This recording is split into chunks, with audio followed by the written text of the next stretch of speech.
Bismillahirrahmanirrahim. Alhamdulillah wassalatu wassalamu ala Rasulillah wa ala alihi wa ashabihi ajma'in, amma ba'd. Kita lanjutkan masih pada halaman ke-19. Qala Syekhul Islam Ibnu Taimiyah rahimahullahu taala, an-nasu thalathatu aqsamin, imma ya'tarifa bil haqqi wa yattabi'ahu fa hadha sahibul hikmah, wa imma ya'tarifa bihi lakin la ya'malu bihi fa hadha yu'adhu hatta ya'mal, wa imma la ya'tarif bihi fa hadha yujadal billati hiya ahsan, li'anna al-jidal fihi ma'dhinnatul ighdab, fa idza kana billati hiya ahsan hasalat manfa'atuhu bi ghayatil imkan ka daf'i sa'il. Kata Syekhul Islam Ibnu Taimiyah rahimahullah taala, umat manusia itu ada 3 golongan. Ada kalanya jenis yang pertama dia mengetahui, membenarkan al-haq, i'tiraf, mengakui kebenaran, wa yattabi'ahu, dan mengikuti al-haq tadi. Fa hadza sahibul hikmah, maka orang seperti ini adalah orang yang diperlakukan seperti orang yang memiliki hikmah. Dalam artian kita perlakukan layaknya dengan hikmah. Wa imma ayya'tarifa bihi lakin la ya'mal bihi. Dalam artian kalau dia tipe da'inya tadi, atau tipe mad'u yang antum dakwai, adalah tipenya orang yang i'tiraf bil haq. Dia membenarkan, meyakini kebenaran, mau ngikuti kebenaran, maka yang seperti ini ditempuh dengan cara hikmah. Wa imma ya'tarifa bihi lakin la ya'mal bihi. Yang kedua, bisa jadi dia i'tiraf dengan al-haq tersebut, akan tetapi tidak mau mengamalkan al-haq. Ini yu'ad, kata beliau, dinasihati. Sampai kapan? Hatta ya'mal, sampai orang tersebut mau mengamalkannya. Wa imma alla ya'tarif bihi. Yang kedua, ada kemungkinan dia tidak mau mengakui kebenaran. Jadi yang pertama, mau mengakui, mau mengikuti. Yang kedua, mengakui tapi tidak ngamalkan.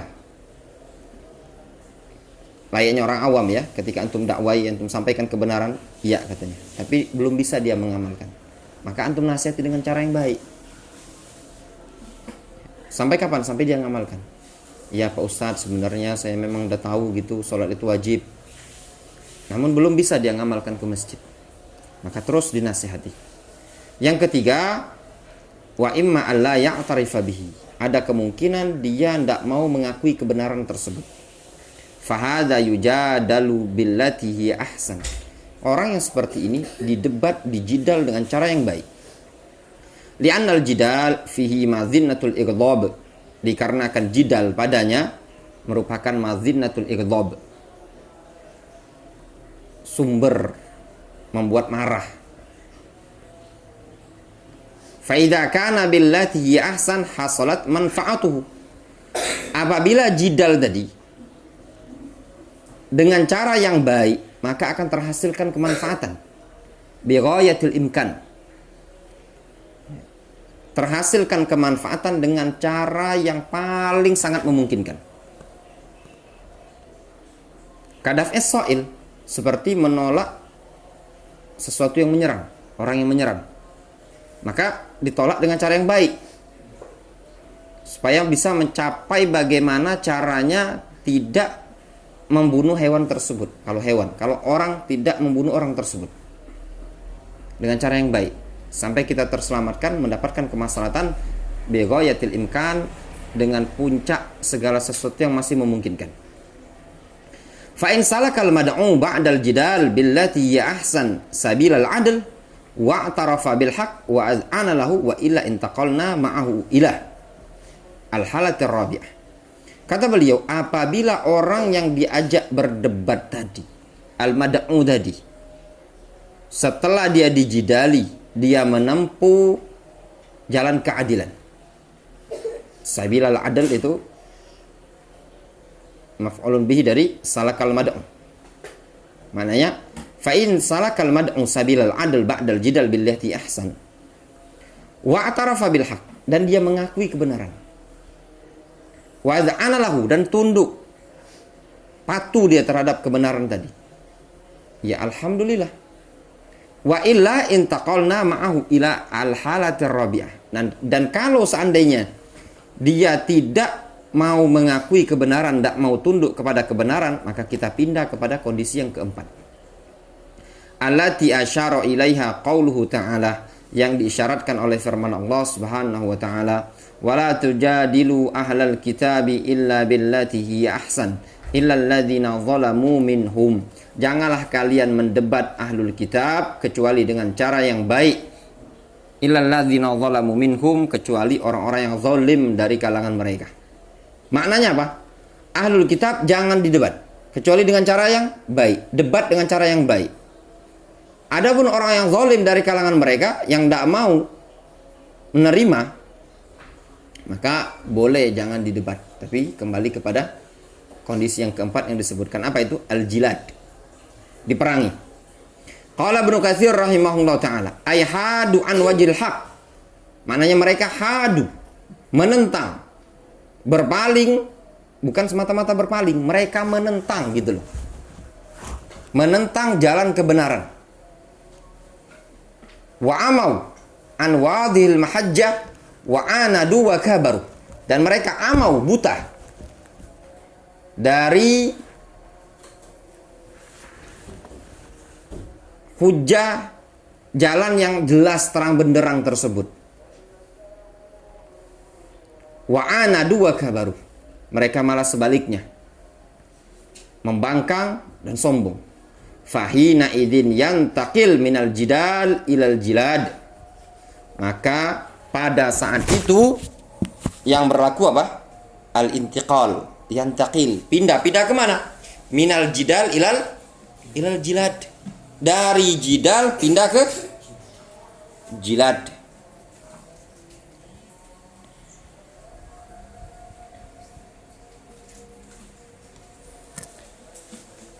Wa yuqatalun bima yamna'uhum wa yuqatalun bima yamna'uhum wa yurdi'uhum, dan mereka itu perlu diperangi. Diperangi bagaimana? Bima yamna'uhum wa yurdi'uhum, diperangi dengan segala sesuatu yang bisa menghalangi mereka dari kezaliman, dari pembangkangan tersebut, wa yurdi'uhum, serta membuat mereka kapok.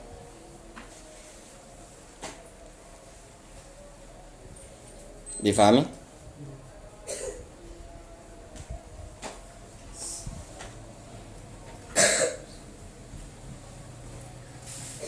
Wahadil hala, kondisi seperti ini, atau wahadil halatur rabi'ah, kondisi yang keempat seperti ini,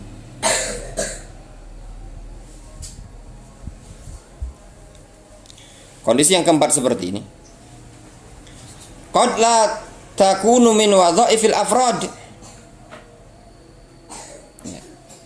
terkadang dia bukan termasuk tugas-tugas person masyarakat, bukan. Ghairi dzi sultah, bukan tugas personal yang tidak memiliki kekuatan. Maknanya apa? Yang keempat ini, memerang itu bukan tugas kita. Tugas siapa? Tugas waliul amr. Li'anna sulukal afrad laha idza lam yakunu min dzawi sultah yahduts minal fawdha ma yakunu fihi dhararun katsirun wa fasadun kabir. Dikarenakan sulukul afrad, menempuh atau jalan person-person tersebut, apabila bukan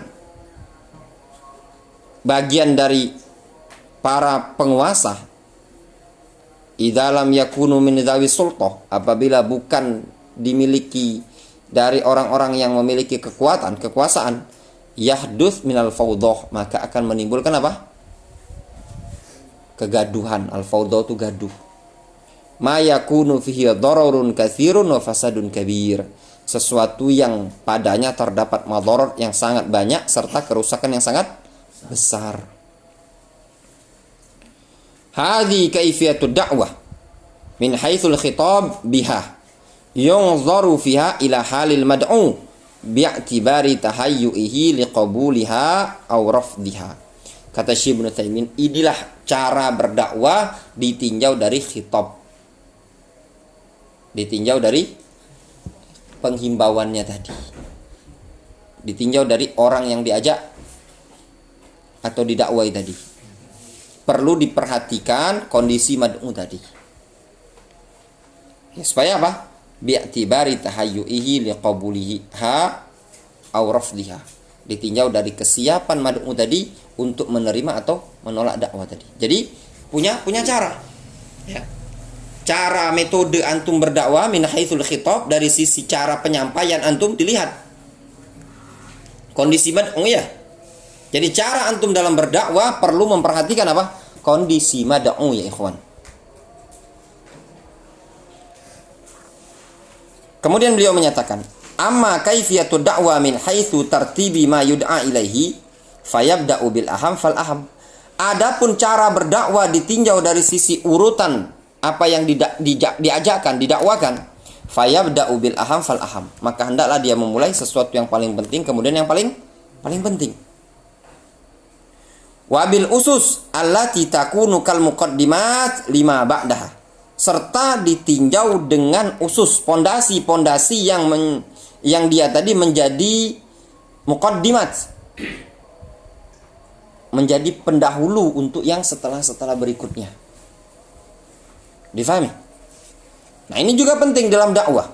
Ya ikhwan, perkara yang paling penting dalam dakwah, dahulukan usus.